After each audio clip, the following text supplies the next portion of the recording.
Hola chicos, el día de hoy vamos a resolver un ejercicio de secado, pero de leche empacado. En este caso vamos a resolver el ejercicio número 3 de la tarea, porque sé que es el que tal vez ha causado más confusión y más dudas. ¿Ok? Entonces, bueno, tal vez para hablar un poco de lo que es el secado de leche empacado, eh, bueno, tal vez leche empacado ya lo vieron en lo que es transferencia de masa. Y digamos, aquí como tal, nosotros tenemos las siguientes ecuaciones.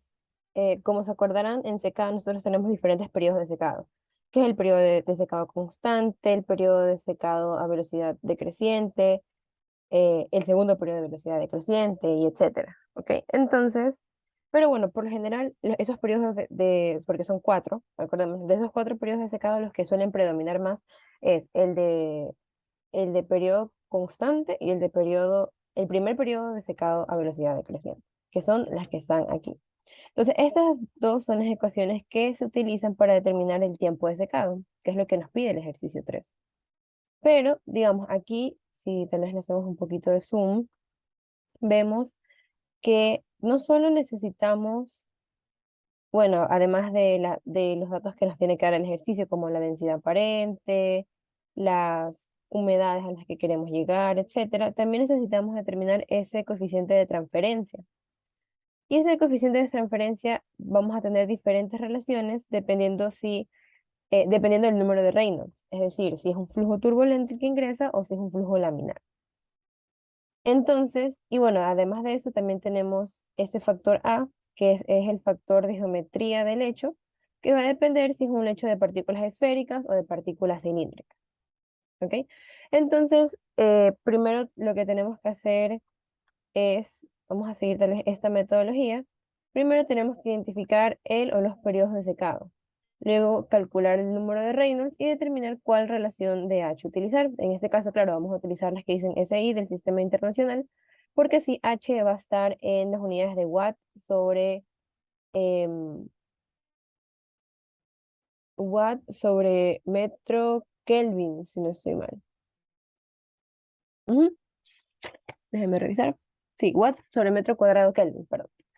Obviamente si podemos utilizar en unidades inglesas, pero ya entonces tendríamos que manejar todo el sistema en unidades inglesas. Siempre acordémonos de que todas las unidades tienen que concordar. Ok, entonces una vez que ya calculamos H, luego procedemos a calcular este valor A, porque obviamente eso necesitamos para determinar el tiempo de secado. Este valor A depende, bueno, va a depender obviamente de si es partícula esférica o partículas cilíndricas, pero además, este fracción E representa la fracción de vacío, ¿ok? ¿Eso cómo se lo determina? Utilizando las densidades, tanto la densidad del sólido como la densidad aparente del sólido, ¿ok? Por eso ya tal vez lo vamos a revisar más adelante. Entonces, primero calculamos esa fracción de vacío, luego calculamos ese factor de geometría. Vamos a tener que utilizar la carga psicométrica para determinar la temperatura del bulbo húmedo y la entalpía a esa temperatura del bulbo húmedo, la entalpía de evaporación. Finalmente, nos tocaría determinar G y CS, donde CS es la capacidad calorífica, en este caso del aire húmedo. Y por último, calcular el tiempo de secado para él o los periodos de secado que ya habíamos identificado. Aquí tal vez tengo que dar una pequeña pausa y decir que, digamos, nosotros aquí vamos a introducir, por así decirlo, un nuevo término que es GT. Para el número de Reynolds, si se dan cuenta, aquí nosotros utilizamos un GT y para el tiempo de secado nosotros utilizamos una G. Ahora, ¿cuál es la diferencia entre estos dos valores? El G normal o la G solita representa kilogramos de aire seco sobre hora metro cuadrado. O sea, es el flujo superficial, pero solo de aire seco. Así como, digamos, cuando se ve transferencia de masa, nosotros tenemos que trabajar solo con el aire seco, que es por lo general el flujo que sea en mayor proporción, o el componente, perdón, que está en mayor proporción en esa corriente. En esa corriente solo tenemos agua y aire. ¿Ya? Y GT, en cambio, es el aire húmedo. ¿Ok? Por eso tal vez la única diferencia es esto que está aquí, porque con esta expresión que está aquí, prácticamente determinamos como esa fracción másica, ¿ya? para aquí tener netamente solo lo que es kilogramos de aire seco y acá lo que corresponde a kilogramos de aire húmedo, es decir, toda la corriente. Ok, entonces, bueno, tal vez con esta pequeña explicación vamos a comenzar con el ejercicio. Entonces, tenemos un material granular que se quiere secar desde una humedad inicial 1 hasta 0.10. Para ello se utiliza un secador de leche empacado que extruye el material en cilindros. O sea, ya con esto ya podemos apuntar a qué geometría es la del hecho, en este caso va a ser la de partículas cilíndricas, con un diámetro de 6.5 y una longitud de 24.5 milímetros. Estos cilindros se empaquetan en una screen hasta una profundidad de 50.8 milímetros. La densidad aparente del sólido en el lecho es de 641 y la densidad del sólido seco es de 1602 kilogramos sobre metro cúbico. El aire de entrada a través del lecho pasa a una velocidad superficial de 0.381 metros por segundo con una humedad de 0.06 y una temperatura de bulbo seco de 125. Calcula el tiempo total necesario para secar los sólidos y el contenido de humedad crítico total es 0.5, obviamente kilogramos de agua sobre kilogramos de sólido seco. Entonces, tal vez aquí ustedes dirán, bueno, ¿para qué me da el contenido de humedad crítico si en realidad no lo voy a utilizar? Eso que es aquí en realidad es un dato que ayuda a determinar los periodos de secado, que era lo que primero les había dicho. Entonces, digamos, aquí tenemos una gráfica tiempo sobre contenido de humedad genérica, si se pueden dar cuenta, es, es indistinta, o sea, es una gráfica general. Entonces, aquí vamos a poner este que está aquí, es mi X1,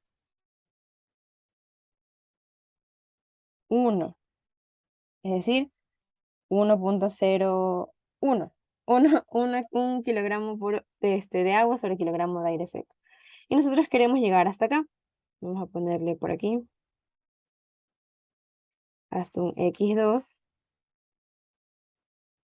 que va a ser 0.1.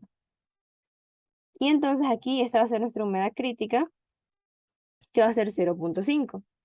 Entonces esto quiere decir que el tiempo de secado se va a dividir en dos periodos. Primero, yo voy a tener desde 1 hasta 0.5, voy a obtener lo que es el periodo de velocidad constante, eso que está aquí, y luego de 0.5 hasta 0.1, por aquí, va a estar en el periodo de velocidad decreciente.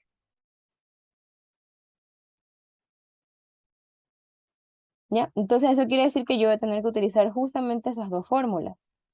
Déjenme poner aquí. Eso sería periodo de velocidad constante,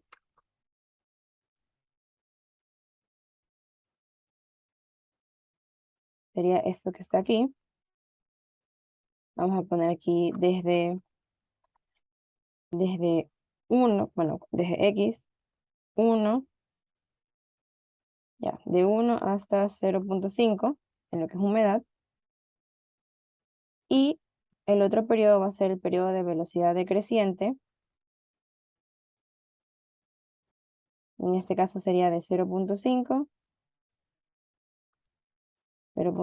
hasta 0.1. ¿Ok? Entonces a la final vamos a utilizar estas dos ecuaciones. La primera sería aquí desde 1, que es la humedad a la que nosotros partimos, hasta la humedad crítica. Y acá sería, bueno, desde esta humedad crítica hasta este X2 que queremos llegar, que es 0.1.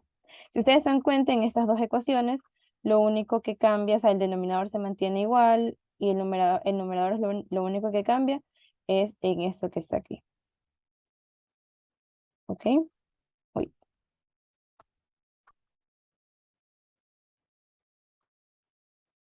no, perdón. En esto que está aquí. Es en lo único que cambia.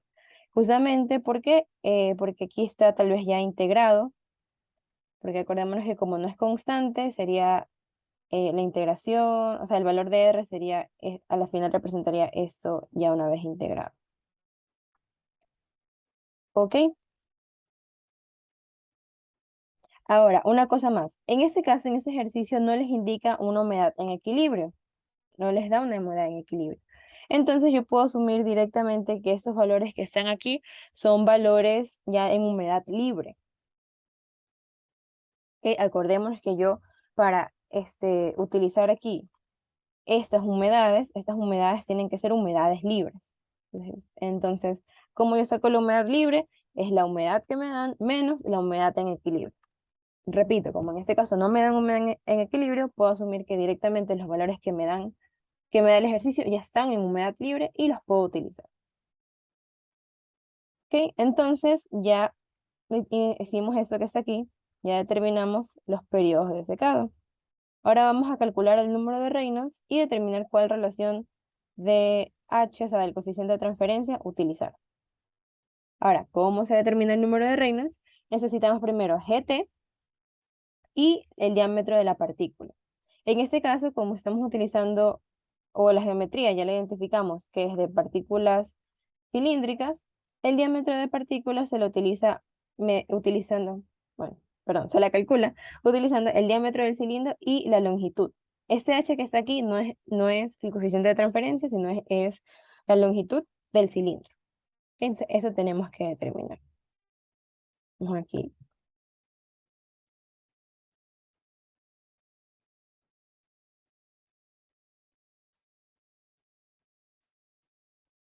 ¿Ok? Entonces, para calcular GT, necesito primero el volumen húmedo, luego la densidad, y luego eso multiplicarlo por la velocidad. ¿Ok? Entonces voy a poner todas estas ecuaciones acá.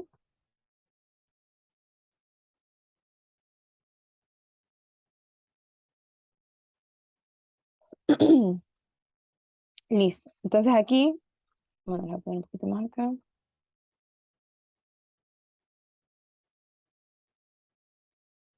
Ya, entonces la humedad, acordémonos que en este caso del aire, que es la que está acá, entonces el volumen húmedo, que va a estar en unidades de metro cúbico sobre kilogramo, esto va a ser RT 0.082 por la temperatura que tiene que estar en Kelvin, es decir, sería 125 más 273. Todo esto dividido para la presión, que bueno, en este caso podemos asumir que es una atmósfera, y esto multiplicado por 1 sobre el peso molecular del aire, que en este caso es 28.82, si no estoy mal. Ya. Y esto más la humedad dividido para el peso molecular del agua, que es 18.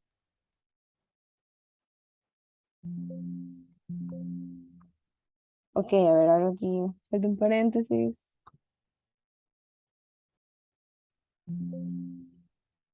Mm, puede ser esto.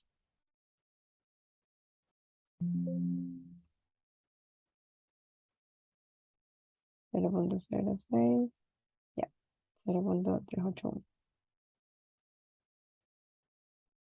Y entonces con eso el volumen húmedo es el que está aquí.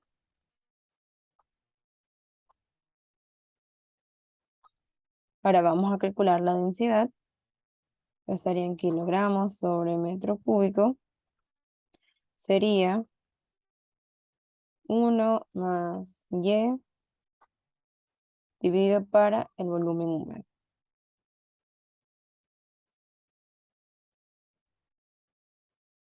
Y con esto finalmente calculamos cuánto es ese GT. Esto sería kilogramos de aire húmedo. Voy a ponerle aire H sobre hora metro cuadrado. Esto sería entonces la densidad por la velocidad. Perdón, esto sería en segundos. En segundos.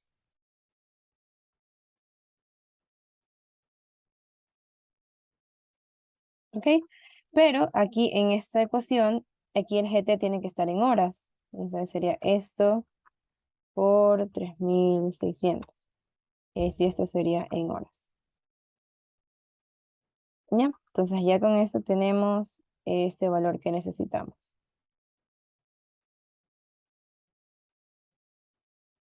Ahora vamos a calcular dp. Entonces dp, como tenemos partículas cilíndricas, ya les había mencionado, va a depender del diámetro del cilindro. Voy a poner diámetro del cilindro, eso tiene que estar en metros. Esto va a ser, aquí está, sería 6.5 dividido para 1000. Y la altura del cilindro, voy a poner HC mejor, para no confundirnos, en metros también sería 24.5 dividido para 1000.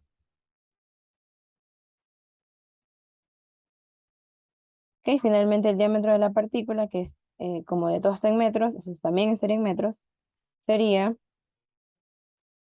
dc por h más 0.5 por dc por dc, y todo esto elevado o sea, o la raíz de eso, o elevado a la un medio. ¿Ok? Y ese sería entonces el valor de dp.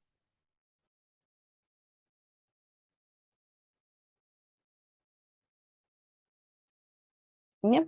Entonces, para sacar el número de Reynolds que nos falta, nos faltaría lo que es la viscosidad. En este caso sería la viscosidad del aire. Esto, a ver, estoy poniendo que esto es aquí, esto es acá. Nos faltaría la viscosidad del aire. Y voy a poner el cálculo de Reynolds.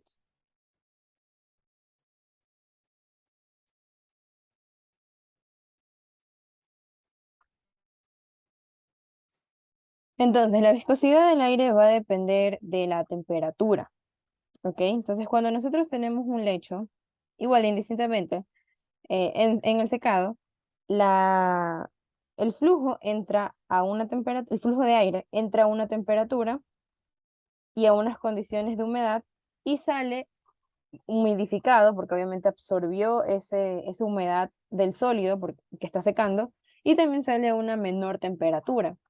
Entonces, lo que se suele hacer aquí para determinar la viscosidad es asumir una temperatura a la salida y determinar un promedio. En este caso, nosotros vamos a directamente utilizar la temperatura que nos da el ejercicio, es decir, 125, para determinar la viscosidad del aire.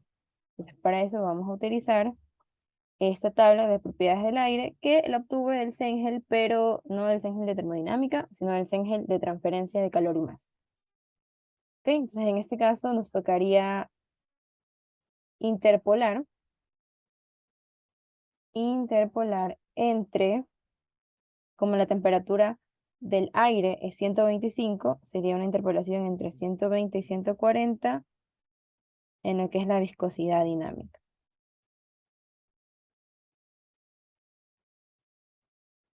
¿Ok? Bueno, esa interpolación tal vez yo ya la hice. Entonces directamente voy a anotar aquí el valor.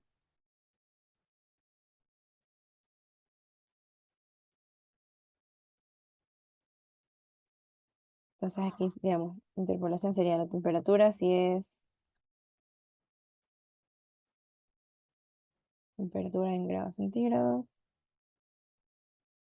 125, la viscosidad en kilogramos sobre metro por segundo.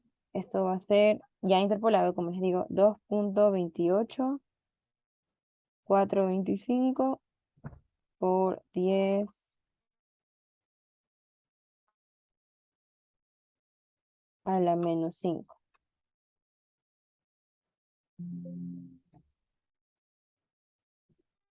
¿Ya? Este sería el valor ya interpolado. Entonces, este es el que vamos a utilizar acá.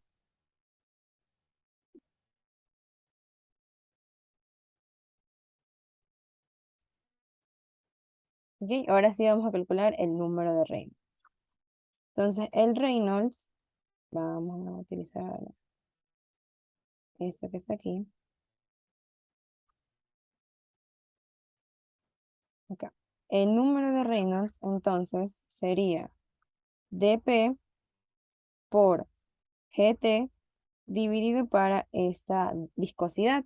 Pero aquí hay que tener en cuenta em, que, digamos, aquí eso está en horas, o sea, consistencia de unidades. Todo está correcto, lo único que tal vez faltaría cambiar son las unidades de tiempo. El GT está en horas, la viscosidad está en segundos, entonces podríamos simplemente pasar esto, perdón, esto a horas, multiplicando por 3600. ¿Ok? Entonces, esto que está aquí ya nos da el número de Reynolds. No lo doy en color así. ¿Ya? Como el número de Reynolds es, en este caso, aquí se utiliza como referencia el 350.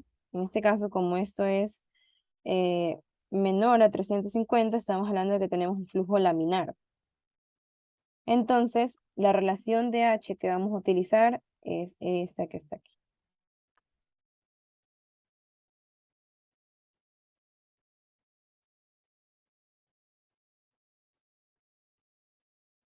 ¿Ok? Entonces, finalmente aquí ya podemos ponerlo como cálculo de coeficiente de transferencia y directamente H, que estaría en unidades de watt sobre metro cuadrado Kelvin. Esto sería 0.214 por GT en estas unidades, eh, elevado a la 0.49 y dividido para dp elevado a la 0.51. Entonces, este sería el coeficiente de transferencia. Entonces, revisando otra vez la metodología, ya hemos hecho, ya calculamos el Reynolds y ya calculamos H.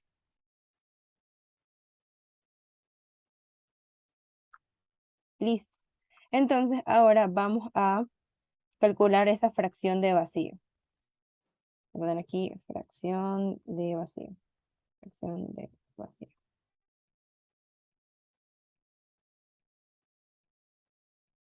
Entonces, aquí, como les había mencionado, esta fracción de vacío, tenemos que utilizar la densidad aparente, que está en kilogramos sobre metro cúbico, que esto es 641, y la densidad del sólido, o la densidad tal vez real, kilogramos sobre metro cúbico,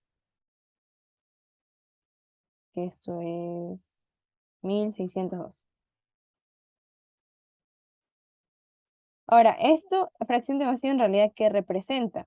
Si se dan cuenta, esto que está aquí quiere decir, vamos a ponerlo, ya, eso en sí quiere decir que en un metro cúbico yo voy a tener,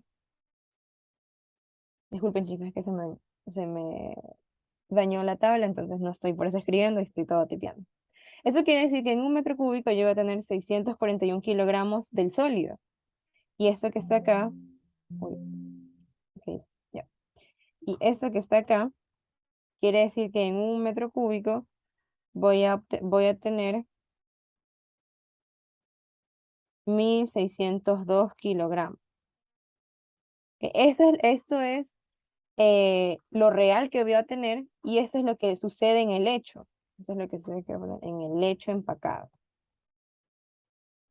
¿Ok? Si se dan cuenta, esto que está aquí, esta densidad aparente es menor que la densidad real y justamente porque la diferencia, o sea, digamos, sería aquí 1602, no, sí, 1602 menos 641. Esta diferencia está ocupada por un vacío, ¿ya? Entonces aquí, cuando nos dice fracción de vacío, tenemos que determinar simplemente cuánto representa estos 961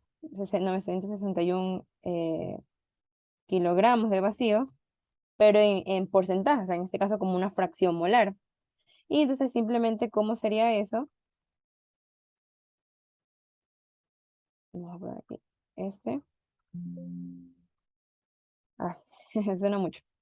sería simplemente los 961 dividido para 1602, que es 0,599999, o lo podemos redondear a 0,6. ¿Ya? Y esa que está aquí es la fracción de vacío.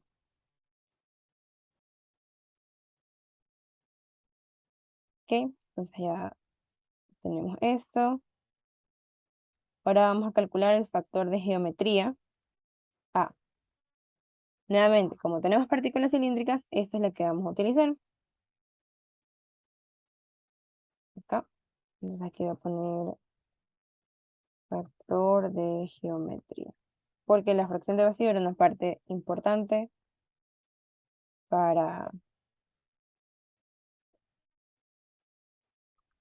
Ahora vamos a agregarle aquí uno. Aquí. Cálculo de factor de geometría.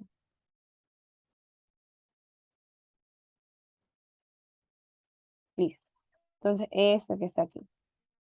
Y ahora ya tenemos H, ya tenemos DC, ya tenemos esa fracción de vacío, entonces A se puede calcular fácilmente. A, que esto representa, como les había dicho, esa geometría, pero eso representa, eso está en unidades de metro cuadrado sobre metro cúbico del volumen del lecho. Entonces sería metro cuadrado del área superficial sobre metro cúbico del volumen del lecho.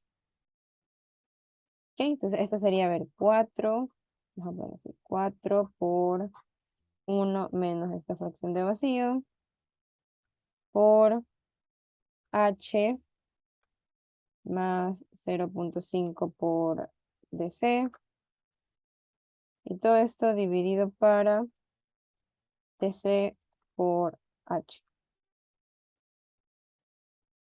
¿Ok? Que sería este valor que está acá.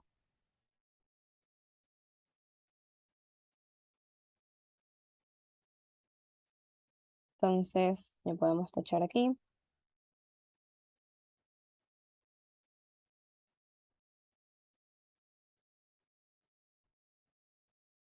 ¿Ok? Entonces ya con toda esta información ya podemos directamente calcular lo que es el tiempo, tanto para la velocidad, perdón, para el periodo de velocidad constante como para el periodo de velocidad decreciente, pero nos falta todavía determinar la temperatura del agua, perdón, la temperatura del bulbo húmedo del aire y la entalpía de vaporización a esa temperatura, que es justamente por eso vamos a determinar estas dos relaciones utilizando tanto la carta ciclométrica como la tabla de propiedades del agua.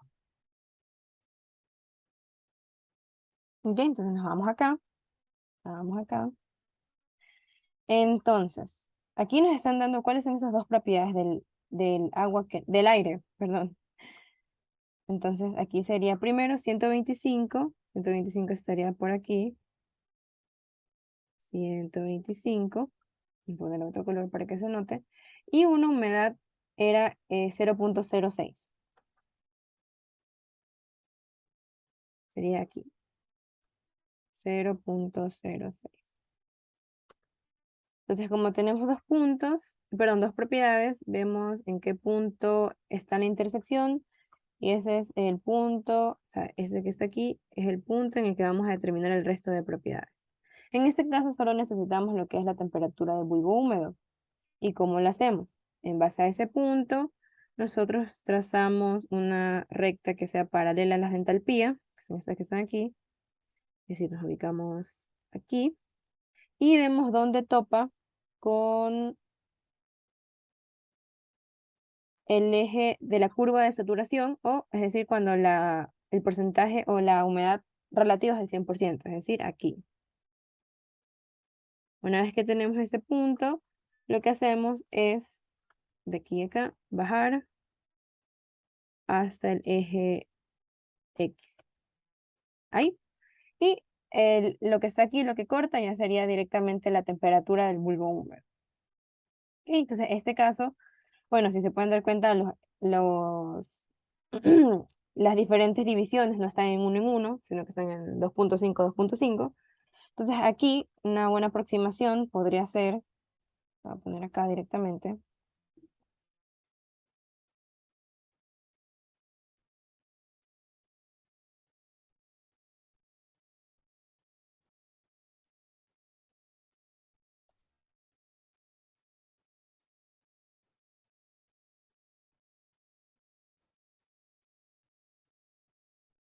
Ya, podemos poner que 52.1. Ahí ustedes, bueno, le pueden hacer tal vez una mejor aproximación, pero esa es mi aproximación, 52.1. Y con esa temperatura que está ahí, vamos a determinar entonces cuánto es la entalpía de evaporación. Entonces ahí sería interpolando entre aquí, entre 50 y 55, estos valores. ¿Ok? Entonces aquí vamos a ponerle lambda W. Lambda W, esto va a estar en kilojoule sobre kilogramo.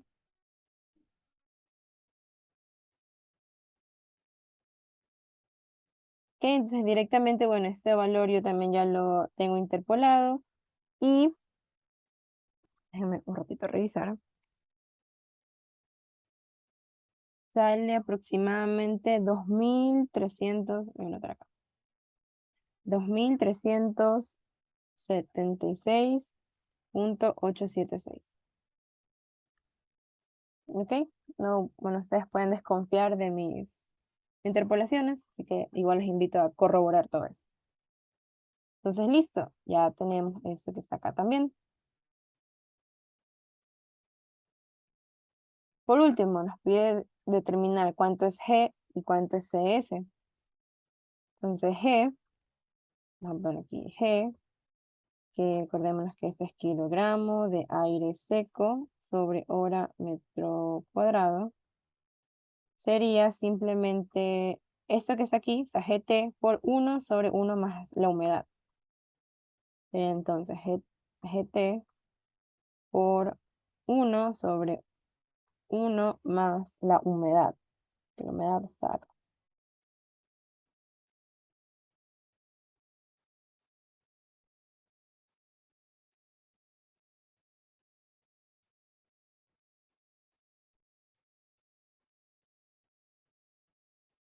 ¿Ok? Entonces, déjenme poner esto aquí. ¿Ok? Y CS, que es el calor específico, eso que también estaría en unidades de kilojoule sobre kilogramo Kelvin. Esto que está acá, en cambio, bueno, tal vez me olvidé de colocar la ecuación, pero ustedes sí se acordarán que es eh, el calor específico aire, del aire seco más el calor específico del vapor por la humedad. ¿Ok? Entonces aquí sería 1.005 más 1.88 por esa humedad. Acá. Ah, cierto. Que ahora ya no es punto, sino que es coma. ¿Ya? Entonces ese sería el valor. Ok, y ahora sí, yo ya tengo todo para poder determinar el tiempo.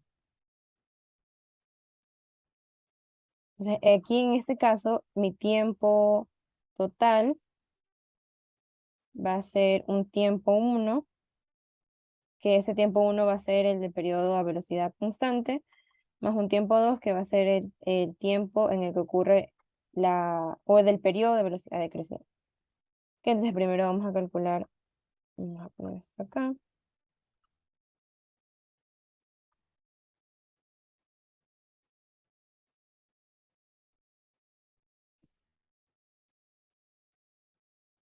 Primero vamos a hacer T1 y luego vamos a hacer para este T2.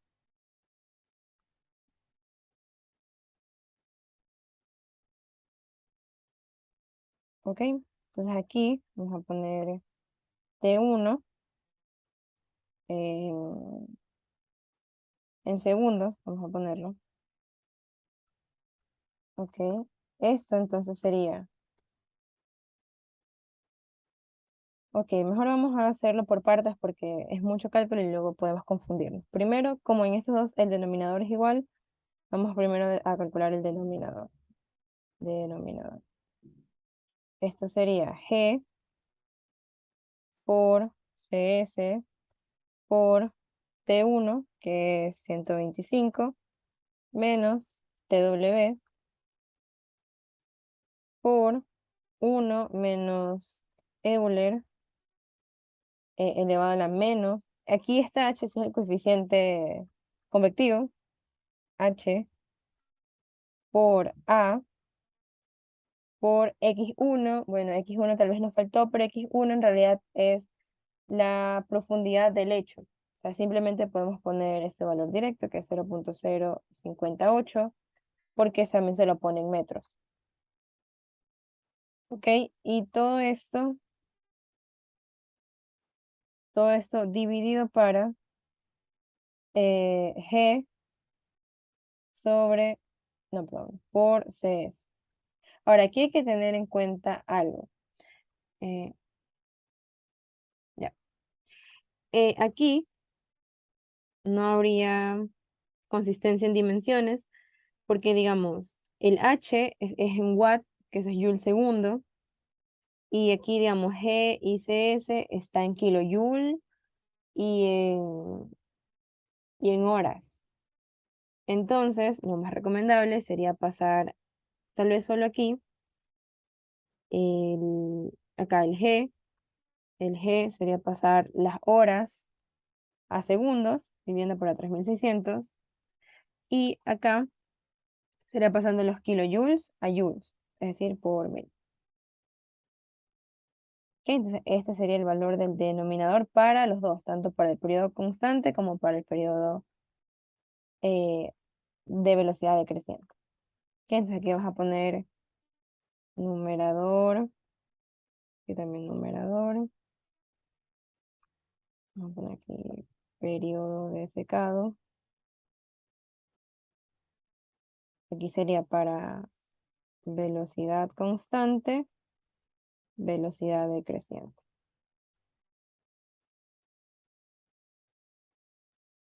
Entonces, ya, para la velocidad constante, esto simplemente sería la densidad aparente, esta que está acá, por la entalpía de vaporización, por el X1, que les había comentado que es 0.058, y todo esto por X1, bueno, aquí tal vez no tengo los X, pero X1 es 1, menos XC, que es 0.5.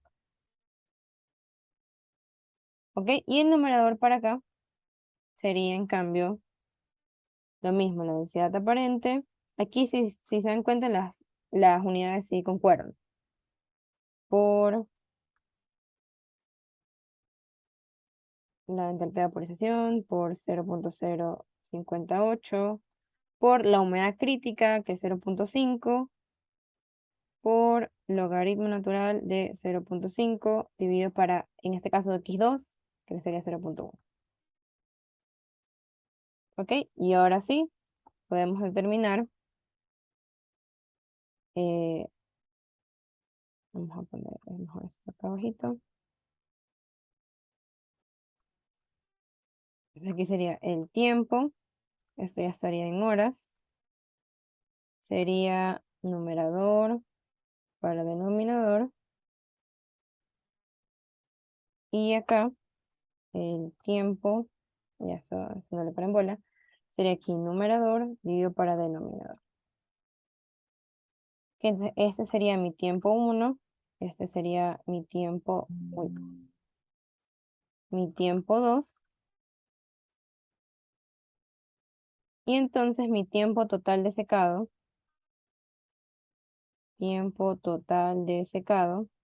en horas, sería la suma de esto más esto.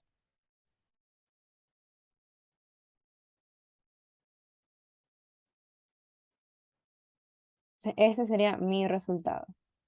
Mi tiempo total de secado es de 1.22, para dejarlo ya más eh, resumido, de 1.22 horas. ¿Ok? Ahora, ¿eso por qué tal vez está en horas? Porque, bueno, aquí, si se acordarán de las clases de balance, aquí, esto que está aquí, todas las unidades se van a ir. Entonces, esto que está aquí es algo adimensional. Entonces acá, como esto está en horas, todas las unidades aquí se me van a ir porque todas concuerdan y entonces el resultado me va a quedar en horas. Y lo mismo va a pasar acá. ¿Ok? Igual ustedes lo pueden revisar. Entonces, bueno, eso sería todo, chicos, por la ayudantía de hoy. Si tienen alguna pregunta o algo, me pueden escribir y espero que les vaya bien el día de hoy. Pasen bien.